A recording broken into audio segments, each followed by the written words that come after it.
আসসালামু আলাইকুম। কালো জাদুর কারণে ভয়ানকভাবে মৃত্যু হয় লিন্ডার। তবে আরও বেশি ভয়ানক ব্যাপার হলো পরদিনই জানাজার নামাজের সময়ে তার লাশ সকলের সামনে জেগে ওঠে। প্রথমে সকলে ভয় পেয়ে গেলেও পরবর্তীতে দেখা যায় লিন্ডা এখনো বেঁচে আছে। তবে এটা কি আদৌ লিন্ডা ছিল, নাকি তার রূপ নিয়ে এসেছিল কোনো ভয়ানক শয়তান, যার উদ্দেশ্য ছিল লিন্ডার পুরো পরিবারকে শেষ করে দেওয়া?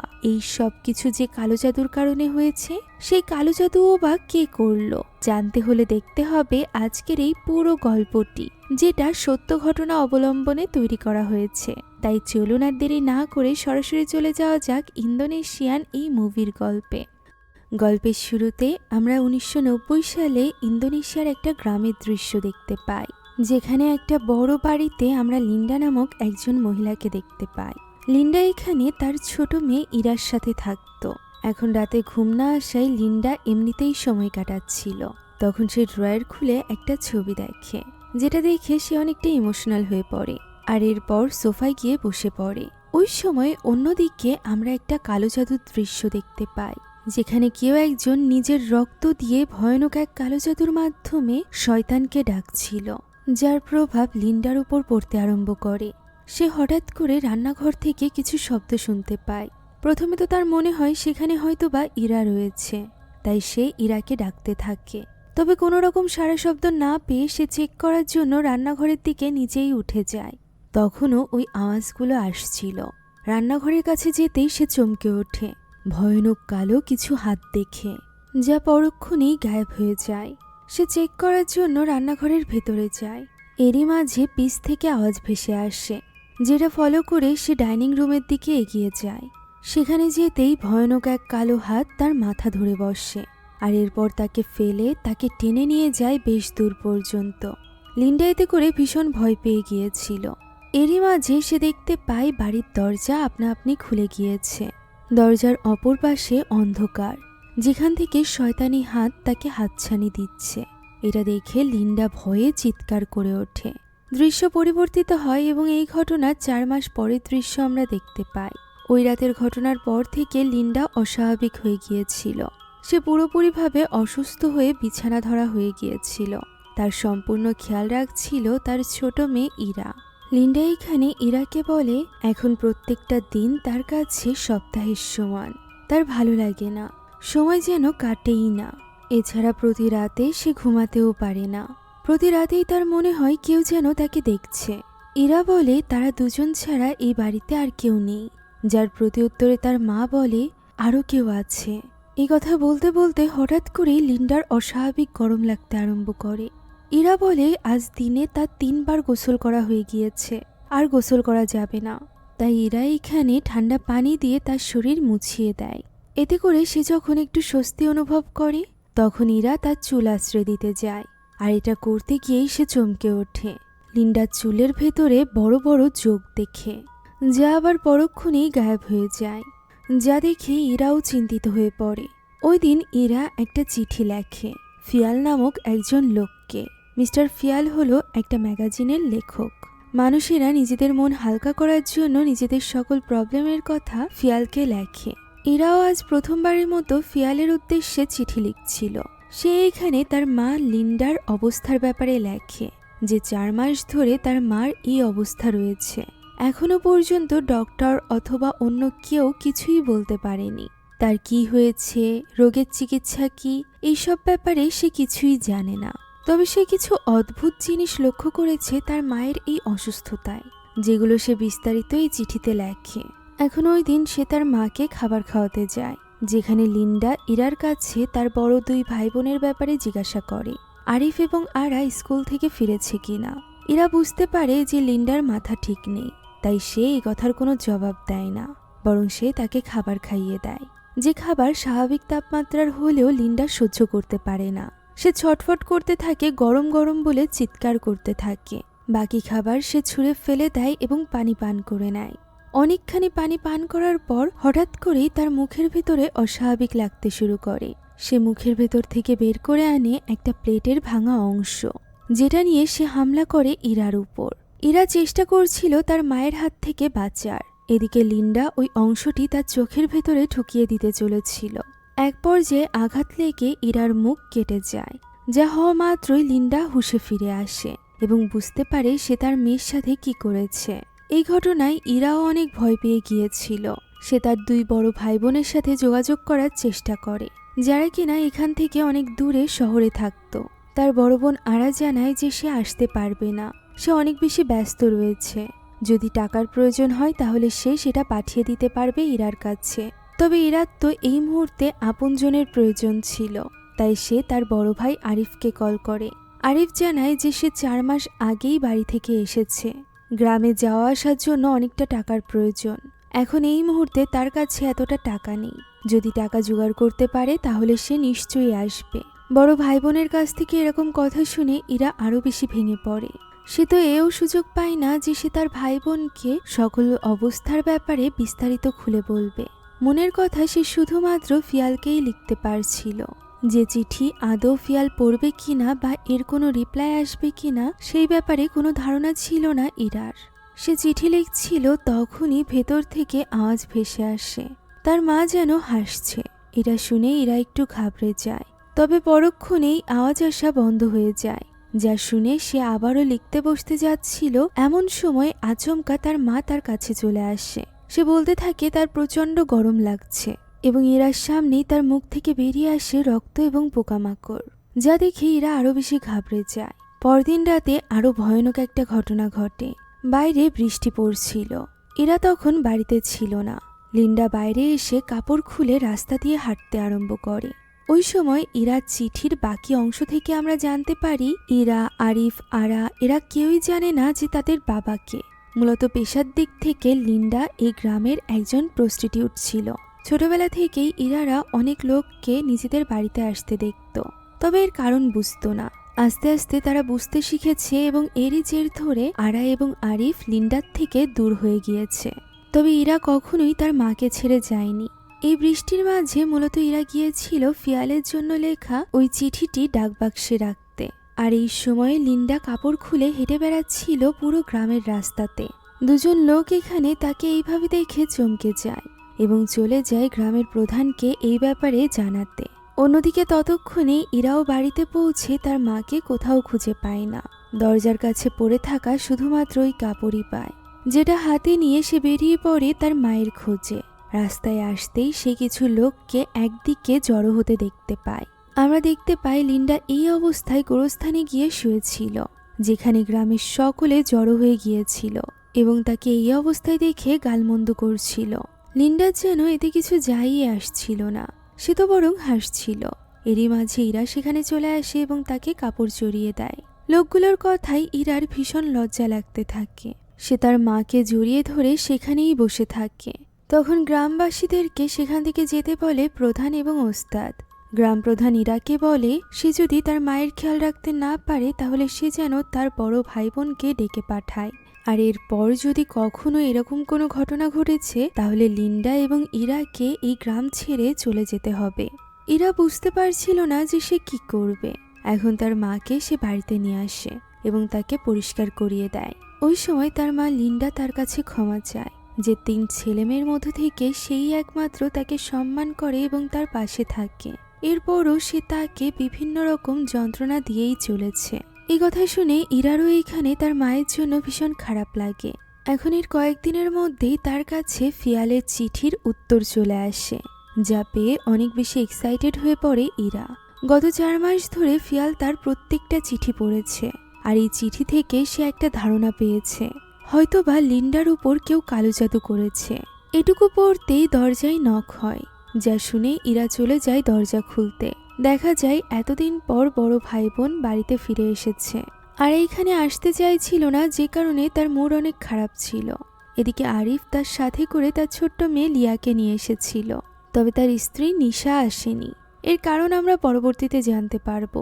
এখন বাড়ির পরিবেশ পরিস্থিতি দেখে তাদের খুব একটা ভালো লাগে না। ভেতরে গিয়ে তারা প্রথমে লিন্ডাকে দেখে আসে, আর এরপর বাইরে এসে এ ব্যাপারে কথা বলতে থাকে। ইরা বলে সে এলাকার ডক্টর, সেই সাথে বাইরের ডক্টরও দেখিয়েছে, তবে লিন্ডার কোনো রোগই তারা খুঁজে পায়নি। তাই তার মনে হচ্ছে লিন্ডার উপর কেউ কালো জাদু অর্থাৎ বান মেরেছে, যেটা মানুষকে যন্ত্রণা দিয়ে মারার জন্য করা হয়।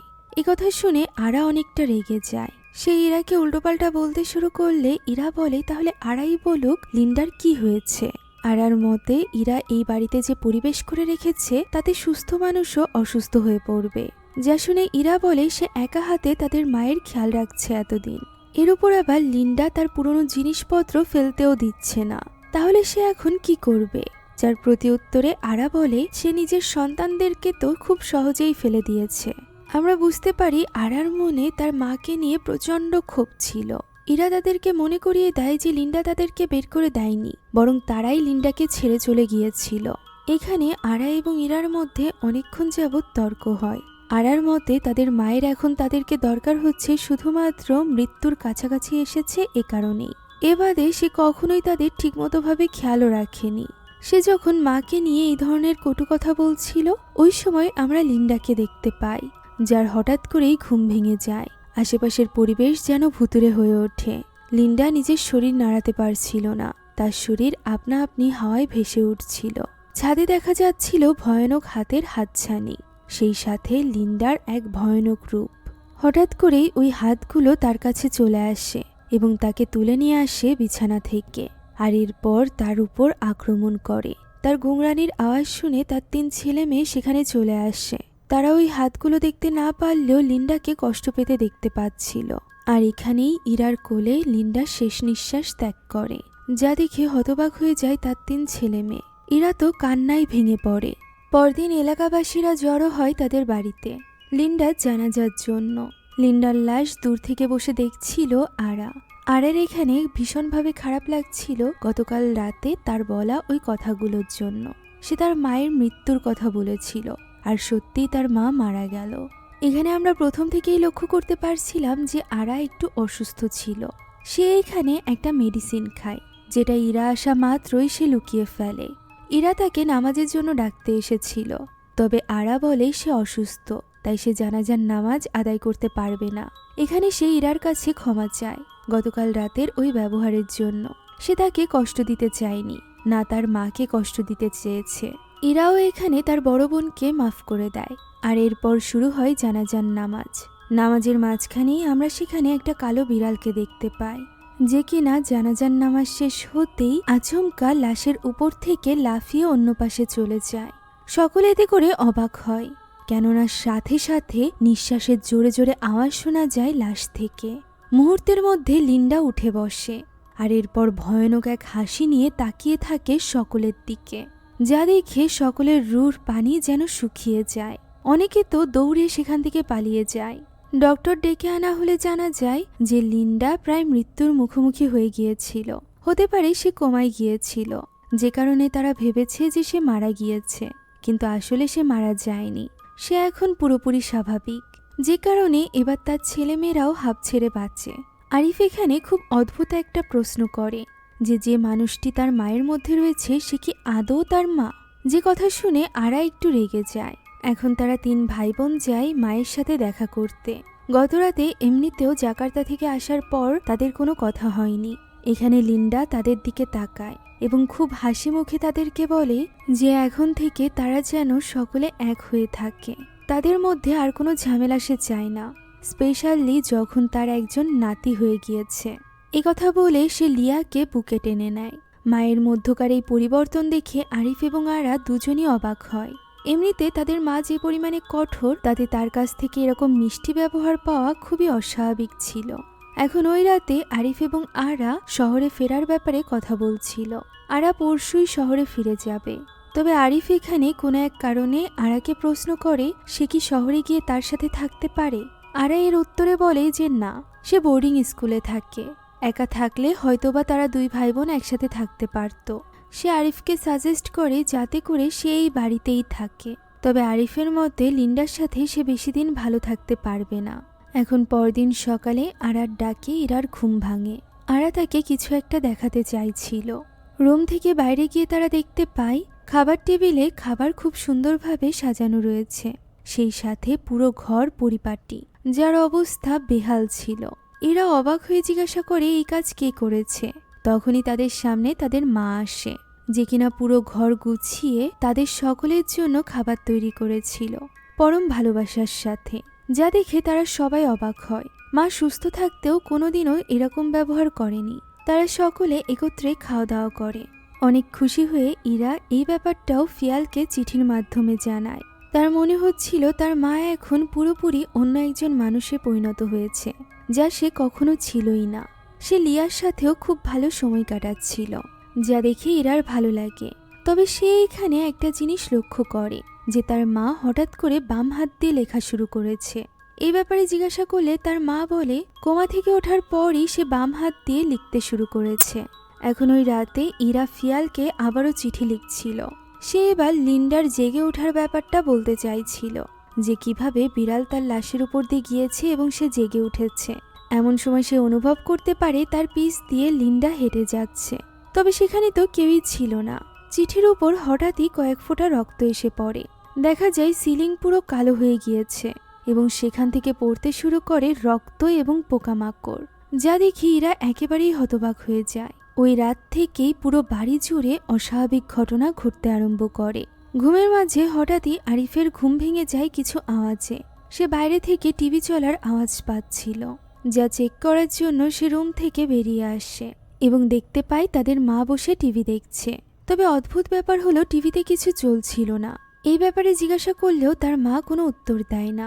আরিফ লক্ষ্য করে তার মা এক হাত দিয়ে অন্য হাতের চামড়া তুলে ফেলছে, যা দেখে সে একটু ঘাবড়ে যায়। তখনই ভয়ানক রূপ নিয়ে তার মা তার দিকে ঘুরে তাকায়।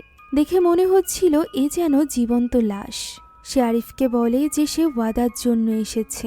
এ কথা বলে এক ভয়ানক হাসি দিয়ে সে আবারও সামনে ঘুরে তাকায়। আরিফ এ কথার মানে বুঝতে পারে না। আর এরপর আস্তে আস্তে তার মা যেন সোফার সাথে মিলিয়ে যায়। সেখানে কোথাও তার মা ছিল না। আরিফ নিজের চোখকে একদমই বিশ্বাস করতে পারছিল না। সে চেক করার জন্য সামনের দিকে এগিয়ে যায়। তখনই সে লক্ষ্য করে সোফাই নয়, বরং টিভির ভেতরে তার মাকে দেখা যাচ্ছে। টিভির নিচে থাকা ড্রয়ারটি আপনা আপনি খুলে যায়। তখনই তার মায়ের এক ভয়ানক রূপ তার দিকে এগিয়ে আসে। আর এই ভয়ানক স্বপ্ন দেখে ঘুম ভেঙে যায় আরিফের। অর্থাৎ সে এতক্ষণ যাবৎ শুধুমাত্র স্বপ্নই দেখছিল। এটা বুঝতে পেরে সে যেন হাঁপ ছেড়ে বাঁচে। পরদিন আমরা আরাকে ওয়াশরুমে দেখতে পাই, যেখানকার দৃশ্য থেকে আমরা বুঝতে পারি যে আরা আসলে প্রেগনেন্ট ছিল আর নিজেই ঔষধ খেয়ে নিজের অ্যাবর্শন করাচ্ছিল। তার এতে করে অনেক কষ্টও হচ্ছিল। শারীরিক কষ্টের পাশাপাশি সে মানসিকভাবেও অনেক কষ্ট পাচ্ছিল, যা আমরা তাকে কাঁদতে দেখে বুঝতে পারি। আরা বেরিয়ে আসার পর ইরা তাকে দেখা মাত্রই বুঝতে পারে যে তার শরীর খারাপ করেছে। এই ব্যাপারে সে তাকে জিজ্ঞাসা করে, তবে আরা কোনো কিছুই শেয়ার করে না। ইরা বলে অন্ততপক্ষে সে যেন সুস্থ হওয়ার পরই জাকার্তায় ফিরে যায়, যাতে করে সমস্যা হলে ইরা তার দেখাশোনা করতে পারে। আরাও ব্যাপারটা মেনে নেয়। এখন ইরা যায় বেডশিট পরিষ্কার করতে, যেটাতে আরার রক্ত লাগানো ছিল। তবে এই রক্ত কিছুতেই পরিষ্কার হচ্ছিল না, যে কারণে সে সেটা ভিজিয়ে রেখে দেয়। তখনই ওই বালতির ভেতরে ভেসে ওঠে এক ভ্রূণ, যা দেখে ইরা চমকে ওঠে। তবে আবারও চেক করতে পরক্ষণেই সেটা গায়েব হয়ে যায়। ইরা এতে করে কিছুটা ঘাবড়ে গিয়েছিল। এদিকে আমরা লিন্ডাকে দেখতে পাই, যে কিনা লিয়াকে একটা পুতুল গিফট করে। লিয়া এতে করে খুশি হয়ে যায় এবং তাকে ধন্যবাদ জানায়। এমন সময় তার বাবা সেখানে আসে। আরিফ যখন জানতে পারে লিন্ডা লিয়াকে এই পুতুলটি দিয়েছে, তখন সে কোনো এক কারণে খুশি হতে পারে না। সে তার মাকে বলে সে লিয়াকে পুতুল কিনে দিতে পারে, তাই তার এই ব্যাপারে টাকা খরচ করার প্রয়োজন নেই। লিন্ডা এই কথার কোনো উত্তর দেয় না। আরিফ সেখান থেকে চলে গেলে আরা সেখানে আসে, যার দিকে খুবই অদ্ভুতভাবে তাকিয়ে থাকে লিন্ডা, যেন সে তাকে দেখা মাত্রই সবকিছু বুঝতে পারছিল। এখন আমরা লিয়াকে দেখতে পাই, যে কিনা ওই পুতুলটির সাথে খেলছিল। খেলার মাঝেই তার হাত থেকে কলমটি পড়ে যায়, যেটা তুলতে যাওয়া মাত্রই আমরা দেখতে পাই পুতুলটি আপনা আপনি নিজের ঘাড় ঘুরাচ্ছে। শুধুমাত্র তাই নয়, সে ভয়ানক এক রূপ ধারণ করেছিল, যা দেখে লিয়া ভয়ে চিৎকার করতে থাকে। তবে তার ঘরের দরজা কিছুতেই খুলছিল না। এমন সময় পুতুলটি নড়তে শুরু করে এবং তার মাথা তার শরীর থেকে আলাদা হয়ে যায়, যা দেখে ছোট্ট লিয়া আরো বেশি ভয় পেয়ে যায়। এরই মাঝে তার বাবা সেখানে চলে আসে এবং দরজা খুলে দেয় এবং মেয়েকে নিজের বুকে টেনে নেয়। দেখা যায় পুতুল তো একদমই স্বাভাবিক। তখন সেখানে বাকিরাও চলে আসে। আরিফের নিজেরও এই সব কিছু অস্বাভাবিক বলে মনে হচ্ছিল, তাই সে ওই পুতুলটিকে আলমারির ভেতরে রেখে তার তালা দিয়ে দেয় এবং লিয়াকে বলে ভয় না পেতে। পরদিন সকালে লিয়ার সাথে লুকোচুরি খেলছিল আরিফ। লিয়া লুকানোর পর সে তাকে খুঁজতে আরম্ভ করে। তখন সে তাদের ঘরের বিছানার নিচে থেকে লিয়ার হাসির আওয়াজ পায় এবং দেখতে পায় লিয়ার ছোট ছোট দুটো পা, যা দেখে সে তার পা ধরে ফেলে। এমন সময় পিছ থেকে তাকে আসল লিয়া ডাক দেয়, যা দেখে হতবাক হয়ে আরিফ যখন নিচের দিকে তাকায় তখন সে দেখতে পায় লিয়ার এক ভয়ানক রূপ। ফলে সে ভীষণভাবে চমকে যায়। পরক্ষণেই দেখা যায় সেখানে তো শুধুমাত্র ওই পুতুলটিই রয়েছে, আর কিছুই নেই। আরিফের সাথে এই সকল অদ্ভুত ঘটনার কারণ সে কিছুতেই বুঝতে পারছিল না। অন্যদিকে এই ধরনের ঘটনা আরা এবং ইরার সাথেও ঘটছিল। তারা দুই বোন মিলে বাইরে কাপড় নাড়ছিল, যেখানে ইরা আরাকে বলে আরও 1 সপ্তাহ এখানে থেকে যেতে। আরা এতে কিছুটা রাজিও ছিল। ওই সময় সে লক্ষ্য করে ইরা তার বিছানার চাদর ধুয়ে দিয়েছে, যেটা দেখে তার মধ্যে বেশ ইতস্তত কাজ করে এবং সে ঘরে চলে যায়, যেখানে গিয়ে তার শুধুমাত্র মনে পড়তে থাকে ওই অ্যাবর্শনের কথা। সে নিজ হাতে নিজের সন্তানকে মেরে ফেলেছে, আর এই ব্যাপার নিয়ে তার যথেষ্ট আফসোস ছিল। এদিকে ইরা বাইরে একা একা কাপড় নাড়ছিল। তখন আচমকা চাদরটি খুবই অদ্ভুতভাবে নিচে পড়ে যায়। চাদরটি দেখে মনে হচ্ছিল তার নিচে হয়তো বা কেউ রয়েছে। ইরা এটা দেখে ভয় পেয়ে যায়। এমন সময় চাদরটির ভেতরে থাকা ওই ব্যক্তি উঠে বসে। পরক্ষণেই সেটি আবার মাটিতে মিশে যায়, যেন সেখানে কিছু ছিলই না। ইরা এর ফলে অনেক বেশি ভয় পেয়ে গিয়েছিল। এরই মাঝে সেখানে চলে আসে লিন্ডা, যাকে দেখে ইরা চমকে গিয়েছিল। লিন্ডা মূলত ইরাকে সাহায্য করার জন্য এখানে এসেছিল।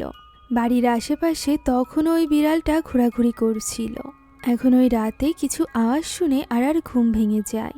সে চেক করার জন্য রুমের বাইরে আসে, যেখানে আসার পর সে দেখতে পায় তার মা নিজেই নিজের মাথায় আঘাত করছে। অবাক হয়ে সে তার মায়ের সামনে যায়, আর তখনই তার মায়ের ভয়ানক রূপ দেখতে পায়, যে কিনা অস্বাভাবিক আচরণ করছিল। ছটফট করতে করতে সে এখানে নিজের মুখের ভেতর থেকে ওই ভ্রূণকে বেরিয়ে নিয়ে আসে, যাকে এর আগে ইরা ওয়াশরুমে দেখেছিল। এই দৃশ্য দেখে আরা অনেক বেশি ভয় পেয়ে গিয়েছিল। ভয়ে চমকে উঠে তার ঘুম ভেঙে যায়। অর্থাৎ এই পুরোটা তার স্বপ্ন ছিল। তবে এখন বাস্তবেও বাইরে আওয়াজ হচ্ছিল, যে ব্যাপারে গুরুত্ব না দিয়ে বরং আরা ভয়ে তখনই শুয়ে পড়ে। পরদিন বাজার করার জন্য লিন্ডাকে মার্কেটে নিয়ে যায় আরিফ। সেখানে তার অদ্ভুত ব্যবহার দেখে গ্রামের লোকেরাও ভয় পাচ্ছিল। এখন লিন্ডা কাঁচা বাজারে ঢুকলে আরিফ পাশ থেকে একটা সিগারেট কিনতে যায়, আর এটা করতে গিয়ে সে লিন্ডাকে হারিয়ে ফেলে। আশেপাশে কোথাও লিন্ডাকে সে খুঁজে পাচ্ছিল না। এরপর সে লিন্ডাকে একদিকে যেতে দেখে তার পিছু করে, যেখানে আসার পর সে দেখতে পায় এখানে সব দোকান বন্ধ ছিল। অন্ধকারে এই জায়গায় বেশ দূরে লিন্ডা একা একা দাঁড়িয়েছিল। আরিফ এখানে তার মাকে ডাক দেয়। তখন লিন্ডা ভয়ানকভাবে তার দিকে ঘুরে তাকায়। তাকে দেখতে বেশ ভয়ঙ্কর লাগছিল। সে এখানে হাওয়ায় ভাসছিল, এবং হাওয়ায় ভাসতে ভাসতেই সে ভয়ানক এক হাসি নিয়ে এগিয়ে আসছিল আরিফের দিকে। আরিফ এতে করে ভীষণভাবে ভয় পেয়ে গিয়েছিল। এর উপর আবার আশেপাশের লাইটগুলো ফ্লিকার করতে থাকে। আরিফ কি করবে তা বুঝে উঠতে পারছিল না। এভাবেই তার মা তার একদমই কাছে চলে আসছিল। হঠাৎ করে সেখানে থাকা সবগুলো আলো নিভে যায়। লিন্ডা যেন গায়েব হয়ে যায়। পর মুহূর্তেই তার গলা শোনা যায়। সে যেন আরিফকে ডাকছিল।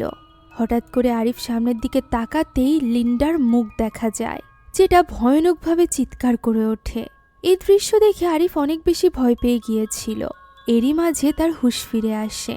সে দেখতে পায় সে তো বাজারের মধ্যে দাঁড়ানো, আশেপাশে অনেক লোক। এছাড়া লিন্ডা দিব্যি স্বাভাবিক আছে, তার বাজার করাও শেষ হয়ে গিয়েছে। তাহলে কি এতক্ষণ যাবৎ সে যা কিছু দেখেছে সবকিছু নিছক কল্পনা? সে বুঝে উঠতে পারছিল না। এখন লিন্ডার সাথে সে বাড়িতে ফিরে আসে, এবং রাতের বেলা খাবার টেবিলে বসে সে কনফিউজড হয়ে যায়। সে চাইছিল না লিন্ডার হাতের রান্না লিয়া খাক, আর এই জন্য সে লিয়াকে খাবার খেতে না দিয়ে তাকে রুমে নিয়ে যায়।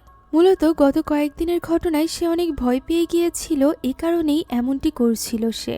এদিকে সে উঠে যাওয়ার পর লিন্ডা এবার আরার সাথে কথা বলতে আরম্ভ করে। তার মতে তার আরেকটা নাতি হতে পারত, তবে আরা সেটা হতে দিল না। আরা অবাক হয়ে যায় যে তার মা এই ব্যাপারে কিভাবে জানলো। তার মা আরও বলে আরা কখনোই তার মায়ের মতো হতে চায়নি, অথচ সে ঠিকই তার মায়ের মতো হয়েছে। এমনকি সে তার মায়ের থেকেও খারাপ। তা না হলে সে নিজের সন্তান নিজেই কিভাবে মেরে ফেলল। যা শুনে আরা এবার রেগে যায়। সে বলে যে সে লিন্ডার মতো না, আর লিন্ডার মতো না এটা বোঝানোর জন্যই সে এখানে এসেছে লিন্ডাকে চোখে আঙুল দিয়ে দেখাতে। সে লিন্ডার মতো কখনোই অনিশ্চয়তা নিয়ে কোনো সন্তানকে এই পৃথিবীতে আনবে না, না তাকে মারপিট করে নির্যাতন করে বড় করবে, যেভাবে লিন্ডা ছোটবেলা থেকে তাদের সাথে করেছে। ইরা তাকে বোঝাতে আসলে সে ইরাকে প্রশ্ন করে সে কি জানে তার বাবাকে। তারা কেউই জানে না তাদের বাবাকে। ছোটবেলায় মাকে অন্য কারোর সাথে দেখার মতো কষ্ট একমাত্র তাদের মতো সন্তানরাই জানে, আর সে চায় না তার সন্তানও এই কষ্টের মধ্য দিয়ে যাক। তাই সে ওই বাচ্চাকে অ্যাভয়েড করে কোনো রকম ভুল করেনি। এখানে ইরা তাকে বোঝানোর চেষ্টা করে যে লিন্ডা যেমনই মা হোক না কেন সে তাদের খেয়াল রেখেছে। এখন তাদের মাথার উপর ছাদ আছে, তাদের খাবার জন্য খাবার আছে, এই সব কিছু লিন্ডার জন্যই হয়েছে। তবে আরা কোনো কিছু শুনতে চায় না এবং সেখান থেকে ভেতরে চলে যায়। তখন ইরা লিন্ডাকে বোঝানোর চেষ্টা করে সে যাতে আরার উপর রেগে না যায়, যার প্রতি উত্তরে লিন্ডা বলে ইরা এতটা নিষ্পাপ যে সে বুঝতেই পারছে না আরা কত বড় পাপ করেছে, যার ফল সে অবশ্যই পাবে। এখন ইরা চলে যায় আরাকে বোঝাতে। তবে আরা তো একা থাকতে চাইছিল, সে তার বোনের সাথেও কোনো রকম কথা বলতে চাইছিল না, যে কারণে হতাশ হয়ে ইরা বাইরে চলে আসে। সে খাবার দাবার উঠিয়ে রাখছিল। এমন সময় ওই ঘরে থাকা টিভিটি আপনা আপনি চালু হয়ে যায়। অবাক হয়ে ইরা তার কাছে যায়। টিভিটি বন্ধ করতে আবারও সেটা চালু হয়ে যায়, যা দেখে ইরা এবার ভেতরে দেখার চেষ্টা করলে দেখতে পায় স্ক্রিনে তার মাকে দেখা যাচ্ছে। আচমকাই টিভিটি এবার আপনা আপনিই বন্ধ হয়ে যায়। তখনই উপরে ঝুমুরে আওয়াজ হয়ে ওঠে। হঠাৎ করে ইরার কাঁধে কেউ যেন হাত রাখে, যা পরক্ষণেই গায়েব হয়ে যায়। ইরা এতে করে ভয় পেয়ে গিয়েছিল। অন্যদিকে আরা তার ঘরে ঘুমিয়েছিল। হঠাৎ করে গুনগুনিয়ে গানের শব্দে তার ঘুম ভেঙে যায়। সে দেখতে পায় ঘরে কেউই নেই, তাই সে ঘুমানোর আবারও চেষ্টা করে। তখন দেখা যায় ঘরে থাকা রকিং চেয়ারে তার মা একটা ছোট্ট বাচ্চাকে কোলে নিয়ে বসে আছে। এই ভয়ানক দৃশ্য দেখে আরার ঘুম ভেঙে যায়। তখনও আশেপাশে সবকিছুই স্বাভাবিক ছিল। আরা আবারও ঘুমানোর চেষ্টা করবে, এমন সময় তার সামনে তার মায়ের ভয়ানক রূপ চলে আসে, যার ফলে সে প্রচণ্ড চমকে ওঠে। তার কাপড়ে রক্ত লেগে গিয়েছিল। এই অস্বাভাবিক ঘটনার পর সে দ্রুত বাইরে এসে ইরার সাথে কথা বলে, ওই কালো জাদুর ব্যাপারে, যে ব্যাপারে ইরা তাকে প্রথম রাতে বলেছিল। এখন ইরা তাকে ফিয়ালের লেখা ওই চিঠিটি দেখায়। এদিকে ওই সময় ঘুমন্ত লিয়াকে পাহারা দিচ্ছিল তার বাবা আরিফ। এই কয়েকদিন ধরে যা কিছু ঘটছে তাতে সে নিশ্চিন্তে ঘুমাতে পারছিল না। এরই মাঝে জানালাটি আপনা আপনি খুলে যায়, যেটা বন্ধ করে পিছে ঘুরতেই সে হতবাক হয়ে যায়। লিয়া বিছানায় নেই, যা দেখে এবার সে ভীষণভাবে বিচলিত হয়ে পড়ে। লিয়ার কণ্ঠ শোনা যায়, যেখানে লিয়া তাকে বারবার লুকোচুরি খেলার জন্য বলছিল। পরক্ষণেই আরিফ লক্ষ্য করে সামনে লিয়া বসে আছে, যে কিনা ভয়ানক রূপ নিয়ে আরিফের দিকে এগিয়ে আসে এবং তার উপর হামলা করে। আরিফের চিৎকার শুনে ইরা এবং আরা দ্রুত ওই ঘরে চলে আসে। ততক্ষণে ওই শয়তানি শক্তি গায়েব হয়ে গিয়েছিল। তবে আরিফের শরীরে তখনও পর্যন্ত তার নখের আঁচড়ের দাগ ছিল। সেই সাথে তারা দেখতে পায় লিয়া তো তার বিছানায় ঘুমিয়ে আছে। এখন এরপর ফিয়ালের লেখা পদ্ধতি অনুযায়ী ইরা একটা প্লেট সাজায়। মূলত ফিয়াল আগেই তাকে চিঠিতে বলেছিল কিভাবে জানা যাবে কারোর উপর কালো জাদু করা হয়েছে কিনা। সে এখানে একটা প্লেটে বিশেষ পানীয় এবং ডিম দিয়ে সেটা লিন্ডার বিছানার নিচে রেখে আসতে যায়। রুমে প্রবেশের সময় সে ফিয়ালের লেখা ওই মন্ত্রটি 3 বার পাঠ করে। পাঠ করে ফু দিতেই ডিমটা আপনা আপনি নড়ে ওঠে, যা দেখে ইরা অবাক হয়। এখন সে এটা বিছানার নিচে রাখতে যায়, যেখানে হঠাৎ করে সে দুটো পাকে বিছানার অপর প্রান্তে দেখতে পায়। তবে তার মা তো তখনও ঘুমিয়েছিল। পরক্ষণে চেক করতে দেখা যায় সেখানে কিছুই নেই। এমন সময় সেখানে চলে আসে লিয়া। লিয়া মূলত তার বাবার সাথে ঘুমাতে চাইছিল না, তাই সে তার দাদির কাছে ঘুমাতে এখানে এসেছিল। এখন পরদিন সকালে তারা ওই ডিমটা চেক করে, যার ভেতরটা পুরোপুরি কালো ছিল, সেই সাথে ভেতরে ছিল পোকা। এর মানে তাদের মায়ের উপর সত্যিই কেউ কালো জাদু করেছে। আরিফের তো মনে হচ্ছিল এখন যে তাদের সামনে রয়েছে সে তাদের মাই না। তাই সে ঠিক করে যে তাদের বাঁচতে হলে সকলকে এখান থেকে চলে যেতে হবে।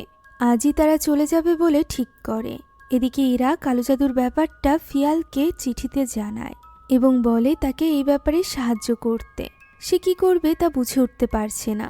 আমরা এবার ফিয়ালকে দেখতে পাই, যে কিনা এবার ইরার কাছে যাওয়ার জন্য রওনা দিয়েছিল, কেননা সে ইরাকে সত্যিই সাহায্য করতে চাইছিল। অন্যদিকে সকাল থেকে মুষলধারে বৃষ্টি হওয়ার কারণে আরিফরা আজ আর বের হতে পারে না। তাই সে ঠিক করে আরও একটা রাত সে এই বাড়িতে কাটাবে, যে ব্যাপারটা নিয়ে আরা অনেকটা ঘাবড়ে গিয়েছিল। এদিকে ইরা এখান থেকে যাওয়ার ব্যাপারে এখনো পর্যন্ত নিশ্চিত ছিল না সে লিন্ডাকে একা কিভাবে রাখবে। তবে আরিফের মতে তারা অল্প সময়ের জন্য এখান থেকে যাবে, যাতে করে লিন্ডার রূপে থাকা ওই শয়তান তাদের পিছু ছাড়ে। এখন ওই রাতটা তারা 3 ভাই বোন এক ঘরেই কাটায়। তারা একসাথে ঘুমিয়েছিল, এরই মাঝে আরার ঘুম ভেঙে যায়। তার অস্বস্তি বোধ হচ্ছিল এবং সে দেখতে পায় তার ব্লিডিং হচ্ছে, যেটার জন্য সে ওয়াশরুমে চলে যায়। সে এত বেশি দুর্বল ছিল এবং ঘাবড়ে গিয়েছিল যে তার হাতের ধাক্কা লেগে একটা গ্লাস নিচে পড়ে ভেঙে যায়। আর এরপর সে যখন বেরিয়ে আসবে তখন হঠাৎ করে সে বাচ্চার কান্নার আওয়াজ শুনতে পায়, যে আওয়াজ তাকে অতিষ্ঠ করে তুলছিল। সে যেন সহ্যই করতে পারছিল না। সে চিৎকার করতে থাকে এবং বলতে থাকে এই আওয়াজ বন্ধ করতে। সে দরজা খুলে বাথরুম থেকে বের হওয়ার চেষ্টা করে, তবে বাথরুমের দরজা তো লক হয়ে গিয়েছিল, সে বের হতে পারছিল না। এরই মাঝে কান্নার আওয়াজ বন্ধ হয়ে যায় এবং পাশে থাকা পানির ভেতর দিয়ে আওয়াজ হতে থাকে, যা শুনে সে সেদিকে এগিয়ে যায়। সে সেখানে নিজের প্রতিচ্ছবির পাশাপাশি তার মায়ের ভয়ানক এক প্রতিচ্ছবি দেখতে পায়, যা তার দিকে তাকিয়েই ভয়ানকভাবে হাসছিল। এটা দেখে সে ঘাবড়ে যায় এবং পা পিছলে সেখানে মাথায় আঘাত লেগে ওই কাচের টুকরের উপর পড়ে যায়, যার ফলে তার মাথা কেটে সে সেখানেই মারা যায়। এদিকে এই ব্যাপারে কিছু না জানা ইরার ঘুম ভাঙে এবং সে দেখতে পায় তার পাশে তার বড় বোন আরা নেই। সে বিছানা থেকে উঠে দেখতে পায় ফ্লোরের উপর রক্তের ছাপ, যা দেখে সে একটু অবাক হয় এবং ওই রক্তের ছাপের পিছু করতে থাকে। ঘরের বাইরে এই রক্তের ছাপ যে যার শেষ হয় সেখানে দাঁড়িয়ে ছিল আরা, যাকে এইভাবে দেখে ঘাবড়ে গিয়েছিল ইরা। পরক্ষণেই সে সেখান থেকে গায়েব হয়ে যায়। তখন ইরা আরাকে চেক করার জন্য ওয়াশরুমে যায়। ওয়াশরুমের দরজা খোলা ছিল। ভেতরে ঢুকতেই সে আরার মৃতদেহ দেখতে পায় এবং কান্নায় ভেঙে পড়ে। তার চিৎকারের আওয়াজ শুনে আরিফও সেখানে ছুটে আসে। পরদিন গোরস্থানের দৃশ্য দেখা যায়, যেখানে আরাকে কবর দেওয়া হচ্ছিল। তার আত্মার মাগফিরাত কামনার পর সকলে যে যার বাড়িতে চলে যায়। লিন্ডা লিয়াকে সাথে নিয়ে যেতে চাইলে আরিফ তাকে ধরে ফেলে এবং লিয়াকে তার সাথে একা ছাড়ে না। এখানে ইরা আরিফকে বলে সে কিছু সময় একা আরার কবরের কাছে বসে থাকতে চায়, তাই সে যেন চলে যায়। আরিফও তাই লিয়াকে নিয়ে সেখান থেকে রওনা দেয়। এর কিছু সময়ের মধ্যেই সেখানে এসে পৌঁছায় মিস্টার ফিয়াল। প্রথমে তো ইরা তাকে চিনতে পারে না। পরবর্তীতে তার পরিচয় পাওয়ার পর ইরা একদমই হতবাক হয়ে যায়। সে ভাবতেও পারেনি ফিয়াল তাকে সাহায্য করতে এত দূর আসবে। ফিয়াল এখানে খুবই গুরুত্বপূর্ণ একটা তথ্য তাকে দেয়, আর সেটা হলো যদি কেউ কালো জাদু করে কাউকে মেরে ফেলে তাহলে তাকে নিশ্চিত করতে হয় যে তার লাশ যাতে কবরে যায়, কেননা স্বয়ং ইবলিশ শয়তান ওই লাশের অপেক্ষায় থাকে। আর যদি কোনো কারণে এটা সম্ভব না হয় তাহলে শয়তান পিছে পড়ে যায় ওই লোকের যে কিনা কালো জাদু করেছিল। তার মায়ের বেঁচে ওঠার পর থেকে তাদের সাথে এই সকল ঘটনা ঘটছে, এর মানে তাদের পরিবারের কেউই এই কালো জাদু করেছে। আর যেহেতু আরা এর প্রথম শিকার হয়েছে, এর মানে স্পষ্ট আরা এটা করেনি। যা শোনা মাত্রই ইরার আর বুঝতে বাকি থাকে না। ফিয়ালও বুঝে গিয়েছিল কে এটা করেছে। এখানেই খুলে আসল রহস্য। নিজের মায়ের উপর বান মেরেছিল আরিফ। অতীতের দৃশ্য থেকে আমরা বুঝতে পারি আরিফ ছোটবেলা থেকেই তার মাকে ঘৃণা করত। তার মা কখনোই তাদেরকে ভালোবাসা দেয়নি, যে কারণে আরিফ এবং আরা বাড়ি ছেড়ে চলে গিয়েছিল। তারা অনেক কষ্টে সার্ভাইভ করেছে শহরে। কিছু মাস আগে আর্থিকভাবে অনেক সমস্যায় পড়ায় আরিফ এসেছিল তার মায়ের কাছে সাহায্য চাইতে। তার কাছে তখন বাড়ি ভাড়া দেওয়ার মতো টাকাও ছিল না। তবে তার মায়ের কাছে টাকা থাকার পরও সেদিন সে সাহায্য করেনি, বরং সে তাকে উল্টোপাল্টা বলছিল। যার প্রতি উত্তরে আরিফ বলে যে একটু টাকা দিয়ে সাহায্য করলে তার কী বা ক্ষতি হবে, তার জন্য টাকা ইনকাম করা তো খুবই ইজি, শুধুমাত্র এক রাতের ব্যাপার। যা শুনে লিন্ডা তাকে একটা থাপ্পড় মারে এবং বলে এটা যদি এত ইজি হয়ে থাকে তাহলে সে নিজের স্ত্রীকে দিয়ে এই ব্যবসা কেন করাচ্ছে না। এই কথা আরিফের মনে লাগে। সে লিন্ডাকে প্রচণ্ড মাপের ঘৃণা করতে আরম্ভ করে। এখন বাড়িতে ফেরার পর তার স্ত্রী তার কাছে জিজ্ঞাসা করে যে টাকার কোনো ব্যবস্থা হলো কিনা। উত্তরে সে না বলে। ওই রাতেই তার স্ত্রী নিসা তাকে ছেড়ে অন্য কারোর সাথে পালিয়ে যায়, যার ফলে আরিফ এবার পুরোপুরিভাবে নিঃস্ব হয়ে যায় নিজের ছোট্ট মেয়ের সাথে। আর এই সকল পরিস্থিতির জন্য সে নিজের মাকেই দায়ী করছিল, যে কারণে সে কালো জাদুর শরণাপন্ন হয়। সে তার মায়ের উপর বান মারে। অর্থাৎ এমন কালো জাদু করে যাতে করে সে ছটফট করে মারা যায়। কালো জাদুকারী আরিফকে একটা কাপড়ের টুকরো দেয়, যেটা তাকে লিন্ডার বাড়িতে কোথাও একটা পুঁতে দিতে হবে। যদি সে কখনো ভাবে যে এই কালো জাদু সে উঠিয়ে নিতে চায়, তাহলে এই কাপড়টি বের করে পুড়িয়ে দিলেই হবে। তবে এটা করতে হবে ওই অভিশপ্ত ব্যক্তির মৃত্যুর আগে। এখন দৃশ্য বর্তমানে আসলে আমরা আরিফকে দেখতে পাই, যে কিনা এবার ঠিক করেছিল যে সে এই কালো জাদু উঠিয়ে নিবে, যে কারণে সে বাড়িতে ফিরেই ওই জায়গাটা খুঁড়তে আরম্ভ করে যেখানে ওই কাপড়টি সে পুঁতে দিয়েছিল। ছোট্ট লিয়া এর কারণ জিজ্ঞাসা করলে সে লিয়াকে ভেতরে যেতে বলে। এরই মাঝে সেখানে ইরা চলে আসে ফিয়ালের সাথে। ইরা এখানে অনেক বেশি রেগে গিয়েছিল আরিফের উপর। সে তাদের মাকে মারার জন্য কালো জাদু করেছে, এই ব্যাপারটা নিয়ে সে তাকে কনফ্রন্ট করতে থাকে। তবে ওই মুহূর্তে আরিফ তো কোনো কিছুর উত্তর দেওয়ার জন্য প্রস্তুত ছিল না। ফিয়াল যখন তাকে বলে যে তাদের দ্রুত এই বাড়ি থেকে বের হতে হবে, তখন সে চিৎকার করে বলে তার আগে তাকে ওই কাপড়ের টুকরোটা পুড়িয়ে দিতে হবে, তা না হলে এই অভিশাপের জন্য কে কে মরবে তার কোনো ঠিক নেই। সে আসলে আরাকে হারিয়ে অনেক বেশি ভেঙে পড়েছিল, আর কাউকে হারাতে চাইছিল না। এরই মাঝে সে লক্ষ্য করে লিয়া সেখানে নেই, তাই সে দৌড়ে চলে যায় তাকে খোঁজার জন্য। তবে লিন্ডার ভেতরে থাকা ওই শয়তানের ইশারাতে ঘরের দরজা বন্ধ হয়ে যায়, যে কারণে তারা বাড়ির ভেতরে প্রবেশ করতে পারে না। ওই সময় আরিফ অনেক ছটফট করছিল। এরা কোনো মতে তার হুঁশ ফিরিয়ে তাকে বলে দ্রুত গিয়ে ওই কাপড়টি বের করে জ্বালিয়ে দিতে, একমাত্র সেই পারবে এই কালো জাদু উঠিয়ে নিতে। এরা ততক্ষণে ভেতরে গিয়ে লিয়াকে বের করে আনার চেষ্টা করবে। আরিফ তাকে তার মেয়ের খেয়াল রাখতে বলে সেখান থেকে চলে যায় মাটি খুঁড়তে। এদিকে তারা দরজা খুলতে না পারলে এরা এবার জানালা দিয়ে ভেতরে প্রবেশ করে। তবে ভেতরে যাওয়া মাত্রই জানালাটি আপনা আপনি লক হয়ে যায়, ফলে এরা এবার একা ভেতরে আটকে পড়েছিল। ফিয়ালও তাকে সাহায্য করতে যেতে পারছিল না। ভেতরে যাওয়ার পর ইরা দেখতে পায় টিভিটি চলছে, যেখানে সে আবারও নিজের মাকে দেখতে পায়। এমন সময় পিছের দেওয়ালে অসংখ্য কালো হাত দেখা যায়, যে শয়তানি হাতগুলো চেপে ধরে ইরার গলা। ইরা কোনো মতে ওই হাতের হাত থেকে নিজেকে মুক্ত করে। এমন সময় সে কান্নার আওয়াজ শুনতে পায়। লিয়া তাকে সাহায্যের জন্য ডাকছিল। ইরা সামনেই দাঁড়িয়েছিল। সে দৌড়ে ইরার কাছে যায় এবং তাকে নিয়ে বের হতে যাবে। ঠিক তখনই ইরা তাকে পিছের দিকে ইশারা করে। যেদিকে তাকাতে সে সেখানে কিছুই দেখতে পায় না, শুধু ফিসফিসানির আওয়াজ শোনা যায়। পরক্ষণেই দেখা যায় লিয়া তার পাশে নেই, বরং সেখানে তো একটা পচা গলা হাত রয়েছে, যার উপর থেকে কেঁচো ঘুরে বেড়াচ্ছিল। ইরা এবার পুরো ঘরে লিয়াকে খুঁজতে আরম্ভ করে। সে লিয়াকে দেখতে পায়, যে কিনা তার সামনে দিয়েই সরাসরি চলে যায় দরজার কাছে। সেখানে গিয়ে সে পর্দা সরিয়ে দাঁড়িয়ে পড়ে এবং ইরাকে বলে দাদির শয়তান, এবং সে তাকে এটা করতে বলেছে। একথা বলেই সে নিজের মাথা সামনের কাচের সাথে আঘাত করতে থাকে, যা দেখে ইরা তাকে আটকানোর জন্য দৌড়ে যেতে যায়। তবে একটা টেবিল এসে তাকে আটকে নেয়। সেখানেই দেওয়ালের সাথে ঝুলছিল ওই শয়তান। ভয়ানক এই শয়তান ইরার অসহায়ত্ব দেখে হাসছিল। কাচের অংশ অলরেডি ভাঙা হয়ে গিয়েছিল। এবার লিয়া আঘাত করলেই নিজে মারা যাবে, এটা বুঝতে পেরে ইরা ছটফট করতে থাকে।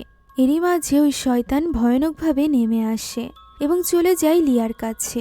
সে নিজের শয়তানি হাত লিয়ার মাথায় রাখে, যা দেখে ইরা আরো বেশি ঘাবড়ে যায়।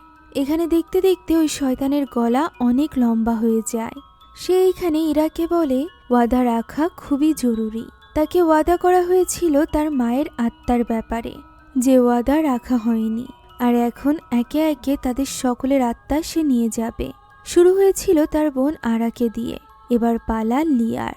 একথা বলে সে লিয়াকে আঘাত করতে যাবে, এমন সময় সেখানে ফিয়াল চলে আসে।